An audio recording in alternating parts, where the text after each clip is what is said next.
వాడి క్యారెక్టర్ మంచిది కాదమ్మా, వాడు నమ్మకంగా గొంతు కోసే టైప్ అని తెలిసిందమ్మా. నేను ప్రేమించాను అని తెగ ఎగురుకుంటా పోతున్నావు. రేపు నీ సావు, నీ పెద్ద దినం మొత్తం చేస్తాడే వాడు. వద్దమ్మా, వాడి గురించి వాకప్ చేశానమ్మా. పెద్ద దుర్మార్గుడు వాడు, డ్రగ్ అని తెలిసింది.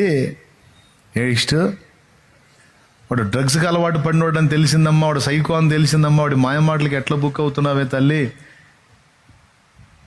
అంటే ఏమంటది? అసలు అసలు అతని గురించి మీకు ఏం తెలుసు అని మాట్లాడుతున్నారు. ఎవరెవరో ఏవేవో చెప్తే నమ్మేయటమేనా? ఎవరెవరు ఏవేవో చెప్తే నమ్మేయటమేనా? మీరు ఎన్నన్నా చెప్పండి, నా హృదయంలోంచి అతన్ని తీసేయలేరు.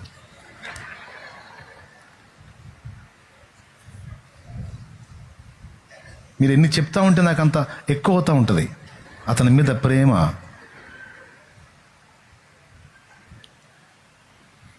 అప్పుడు తల్లిదండ్రులు ఏం చేస్తారు?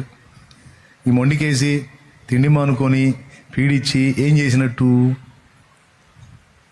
చివరికి ప్రేమను బట్టి ఏం చేస్తారు?